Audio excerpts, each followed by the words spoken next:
Selamat pagi semuanya. Pagi Bu Guru. Gimana kabarnya? Alhamdulillah sehat. Akan belajar materi tentang apa? Ada yang tahu? Tidak tahu. Belum tahu. Itu tentang peristiwa Fathu Mekah. Ada yang tahu apa itu Fathu Mekah? Belum. Fathu Mekah adalah pembebasan kota Mekah atas kaum kafir Quraisy. Sebelum agama yang kita anut sekarang ini dulunya itu agama yang tidak dikenal oleh banyak orang. Peristiwa Fathu Mekah lah yang membuat agama kita dikenal oleh banyak orang. Fathu Mekah sendiri merupakan peristiwa yang sangat besar yang terjadi di zaman Rasulullah Shallallahu Alaihi Wasallam. Peristiwa yang menjadi tonggak sejarah berkembangnya agama Islam.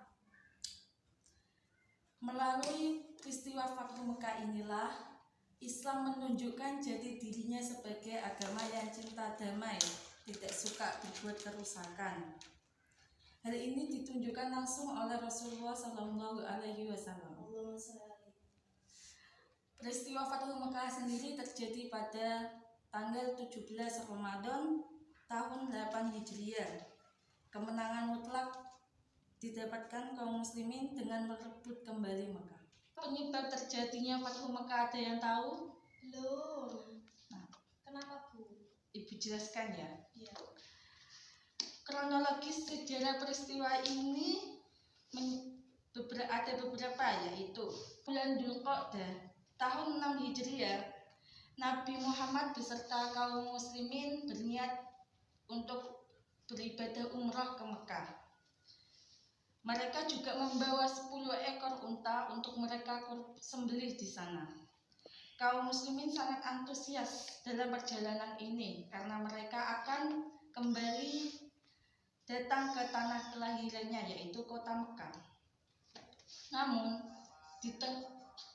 sangat antusias dalam perjalanan kali ini karena mereka akan kembali ke kota kelahiran mereka, yaitu Mekah.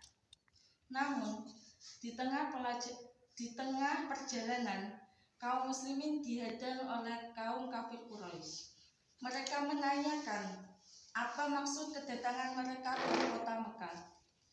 Rasulullah pun menjawab, kedatangan mereka ke kota Mekah berniat untuk menjalankan ibadah umrah dan menyembelih hewan kurban. Kaum kafir Quraisy yang keras kepala tidak percaya datangan Rasulullah Shallallahu Alaihi Wasallam.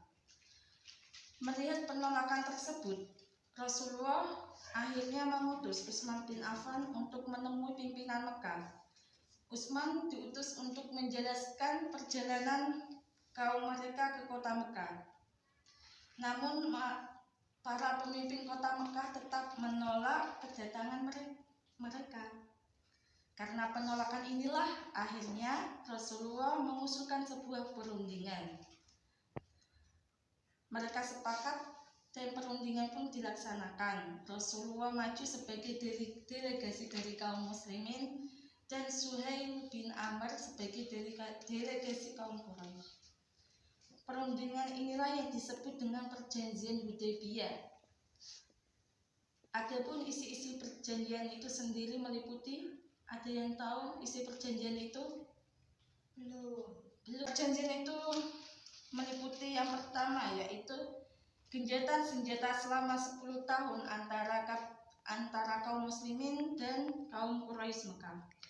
Yang kedua, jika ada dari kaum Quraisy yang datang ke Rasulullah, maka akan dikembalikan. Namun sebaliknya, jika ada kaum muslimin yang datang ke kaum Quraisy, maka tidak akan dikembalikan. Yang ketiga, dibebaskan kepada seluruh kalangan yang ada di Arab untuk menjalankan kerjasama dengan kaum muslim dan Quraisy. Yang keempat, pada tahun tersebut kaum muslimin belum diperbolehkan untuk masuk ke kota Mekah untuk menjalankan ibadah umrah. Mereka akan diperbolehkan masuk pada tahun berikutnya. Yang kelima, perjanjian didasari pada ketulusan dua belah pihak. Perjanjian Hudaybiyah ini diyakini oleh kaum muslimin menjadi langkah awal untuk kembalinya menguasai kota Mekah. Harapan mereka untuk menyebarkan agama Islam di sana pun kembali tumbuh. Ada dua faktor yang mendorong kaum muslim untuk menguasai Mekah. Yang pertama yaitu adalah kepemimpinan Mekah yang mulai rapuh. Yang kedua, faktor dan Mekah yaitu pertama, kepemimpinan kota Mekah yang mulai rapuh. Yang kedua, seiring bertambahnya pengikut muslim. Kedua faktor inilah yang mendorong kaum muslimin yakin untuk kembali menguasai kota Mekah. Singkat cerita, setelah 20 hari terlaksananya perjanjian Hudaybiyah itu, dari pihak kaum Quraisy ada yang melakukan pelanggaran, yaitu dari suku Bakar dibantu oleh kaum Quraisy Mekah melakukan penyergapan kepada suku Khuza'ah. Bahkan mereka membunuh salah satu dari tokoh muslim dari suku Khuza'ah. Pelanggaran yang dilakukan oleh kaum Quraisy itulah yang membuat Rasulullah sangat geram dan memutuskan untuk menyerbu kota Mekah. Pelanggaran tersebut akhirnya mengutus Abu Sufyan ke Madinah untuk melakukan diplomasi. Abu Sufyan bahkan memenuhi beberapa tokoh Islam, di antaranya yaitu Ali bin Abi Thalib dan Utsman bin Affan. Namun kaum muslim menolak dan tidak menghiraukannya. Karena putus asa tidak bisa melakukan diplomasi dengan kaum muslim, akhirnya Abu Sufyan kembali ke Mekah. Rasulullah beserta pasukannya bersiap untuk menyerang kota Mekah. Setelah bertahun-tahun jumlah pasukan Rasulullah semakin besar. Sebanyak 10.000 pasukan siap datang ke Mekah untuk melakukan pembebasan. Kalian tahu kan seberapa banyak 10.000 orang itu? Tahu, Bu. Coba dibayangkan. Masya Allah. Rasulullah membagi pasukannya ke jalan yang berbeda-beda. Ketika pasukan muslim masuk ke kota Mekah, kaum Quraisy hanya bisa pasrah menerima kekalahan mereka yang tidak mampu untuk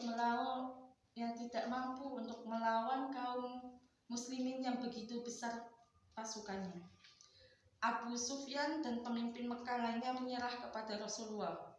Akhirnya Rasulullah bersama pasukan muslim pun menang dalam penaklukan kota Mekah. Dan tidak ada pertumpahan darah sama sekali di kota Mekah. Alhamdulillah. Rasulullah juga mengampuni seluruh penduduk Mekah dan melarang pertumpahan darah. Penaklukan kota Mekah terjadi pada bulan apa tadi anak-anak? Lupa, Bu. Masya Allah.